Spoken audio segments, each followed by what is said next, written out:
For the most part, we have no real understanding of the amount of energy we're consuming every day to get the things in our life done. We can have some or a lot of awareness about the amount of electricity we're consuming, or the amount of firewood it takes to heat the house, or the volume of fossil gases we're burning for the stove, but that's not the same thing as truly understanding what those things represent in terms of work. We don't really understand what it means to turn on a stove, a dryer, the hot water tap, or even a light.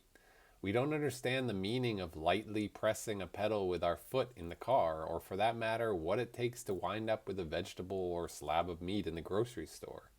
We're almost entirely disconnected from the story of all those devices and products.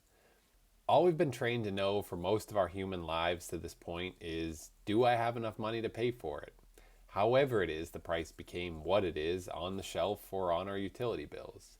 Whatever the story of each product was before it appeared in front of me for my use, and whatever the story it will be when I'm done using it. Those things have been and mostly still are of vague importance. If we see the price going down, we're happy. Up, we're annoyed. Change whatever is necessary to make the price what we expect. The changing Earth story has begun to affect some of that. Companies are being asked to account for their energy usage across their entire operations and supply chain and make it public. We're getting, gathering, and surfacing more data about measurable quantities of chemical reactions and electrical resistance. This extra observability can lead to some big impacts and also some we might not imagine. You might say we can already approximate such things based on the cost of the items, but the economy doesn't work like that. The price of electricity in India and China is not the same as in the United States or Germany. The price of labor is not the same. The rules and regulations are not the same, and thus the chemical reactions taking place are different even for basically the same product. Thus, observing and optimizing for price can become an exercise in dishonesty if we recognize what we really want and need to be doing is driving down the total system cost of living for humanity. If you know all the details, you may be able to make estimates from the costs, but it's best to recognize economic data for what it is, an abstraction from more specific and accurate measurements. We should make decisions and drive understanding towards the most truthful data we have. And none of those numbers can really make you understand the energy we use. Not until you physically, mentally, and emotionally drive the knowledge inwards of what 100 watts means, or combusting a liter of petrol over 10 kilometers, or a gallon over 25 miles. The reality is we think very strangely about the energy we consume. We allow the fact that we have hugely energy consumptive devices in our lives to allow us to discount the importance of less energy consumptive ones. In fact, we do this pretty often as humans when comparing different orders of magnitude. We do it to ourselves most specifically. We see the impact of humanity as a whole population, nearly 9 orders of magnitude beyond ourselves, and then totally write off our own importance. And we do this even though some of us worship a handful of individuals and their impact. The difference in orders of magnitude of energy consumed in our lives are much smaller. We might spend 10,000 kilowatts heating and cooling our houses over the course of a year. That's how much energy it took to run the heat pumps at my mom's house last year. And then balk at the 100 kilowatt hours it took to run the broadband company's Wi Fi router 24/7. But 100 kilowatt hours is a huge amount of energy. The fact that there are even larger amounts of energy shouldn't allow us to shift our perspective on what a large amount of energy is, especially compared to our own energy production capabilities. Even the 1 watt that the TV uses in standby turns into nearly 10 kilowatt hours by the end of the year. I promise you don't want to do 10 kilowatt hours of work just for fun or because you thought it's not worth flipping a switch to disconnect a device. Let's put just 10 kilowatt hours of work into some perspective. Most people have ridden a bike in their lives. 200 watts per hour might be a decent estimate of the amount of output an average fit person could sustain when pedaling consistently hard. I'm saying it's not as much power as you could generate if you were sprinting, but nor is it a casual ride to feel the sun and breeze. It's work. If cycling is too far away of an analogy, then translate whatever physical activity that you're used to that challenges you over the course of an hour, and let's call that output 200 watts. It's a good enough estimate to make the point. Now just imagine we didn't simply pay our power bill in money, which is an abstraction from a truth, but we actually had to produce the power we consume ourselves. Energy isn't free. Something is doing work. If you want to have a better understanding of what energy actually is, then do the work yourself and let your emotions and brain give you feedback on what it thinks about it. I guarantee you they will.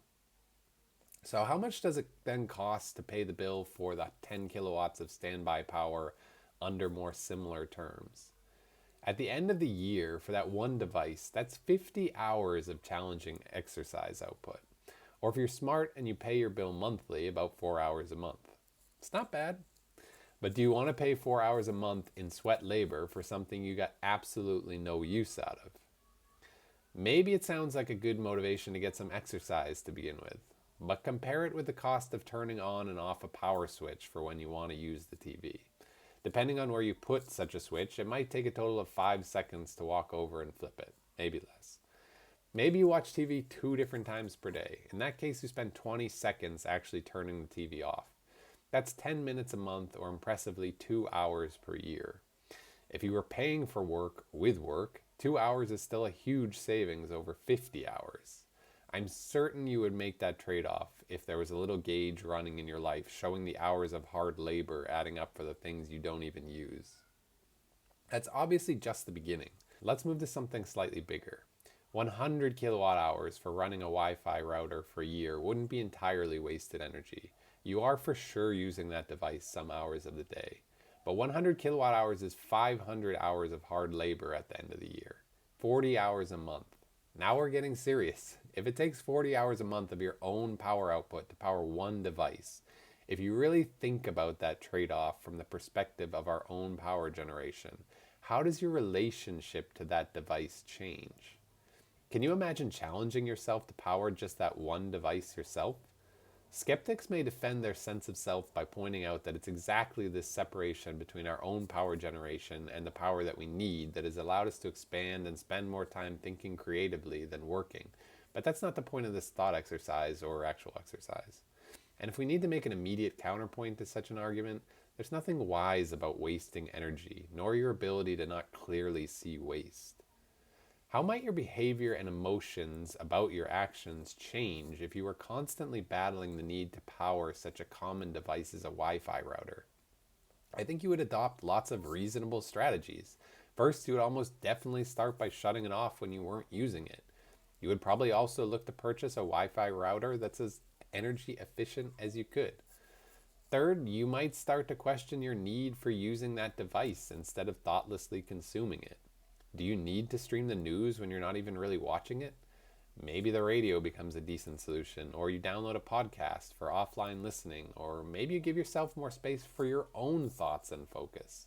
Do you need to constantly check your phone for the latest updates from outside your own experience? Ignoring the fact that that phone is probably also connected to a cellular network, what is actually so important to your life that's going on out there on a minute-by-minute scale? Maybe you would find yourself disconnecting from what's outside your house a bit more of the time and actually gaining a bit of focus away from those things that might not actually be that important. Maybe your time with your internet access box turned on would become more organized around important things. Maybe you're not really missing out by being the one choosing when to flip the switch. But that's not really the point of this video. The point is that you begin to gain more respect for the amount of energy that's flowing around you all the time and how you think about its relation to you, because most people don't really have much relationship to it at all. When it comes to things like trying to pay for the power we use for heating and cooling, then you can forget about trying to pay it back yourself. 2 orders of magnitude above our Wi-Fi router, we're now talking about 50,000 hours of our own sweat labor to produce. That's 5 years straight to produce the power needed to heat and cool a home, at least my mom's home, for 1 year. At this point, what you need is a complete change in strategy. Again, the critic will rightly recognize that it's our ability to not be half frozen in our homes and businesses that allow us to accomplish more things in society. And again, that's not the point of this exercise. We're learning to see and understand our own individual energy requirements on the path of taking more responsibility for the things we use and possibly depend on in our lives. So how can you impact that sort of energy requirement for heating and cooling realistically, with more thoughtful design that takes into the scale of that challenge into mind? And if you can't completely redesign, then you need to exercise some creativity and resiliency in terms of what we actually need for constantly conditioned spaces everywhere in our lives. How much could we save on that requirement by taking on more of the challenge ourselves? Maybe we actually sleep better in rooms that aren't heated at all, and certainly we don't have huge heating requirements when we're under the covers at night. Maybe we can dress inside our homes a little closer to the weather outside and find that we don't need to have our thermostats set quite as high. Maybe it's fine to heat a few rooms instead of the whole house. There's so many maybes in the form of ideas as solutions to problems when we begin seeing the actual problems. I love to point people to Jimmy Carter's Crisis of Confidence speech to the American public in the 70s, during the last true energy crisis. I strongly urge you to look it up, and I'll link to it in the description. I think many people would riot if they heard that speech with attitudes common to today's mindset. Then again, it might be a bit refreshing to hear someone speaking to you as if you were a responsible individual capable of implementing necessary change.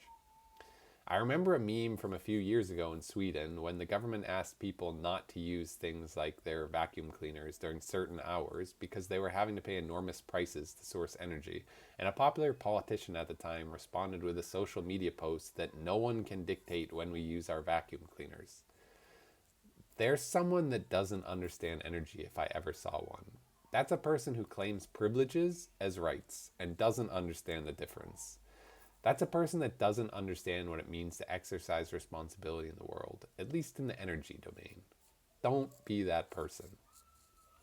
It gets harder and harder to approximate energy use the bigger the machine is.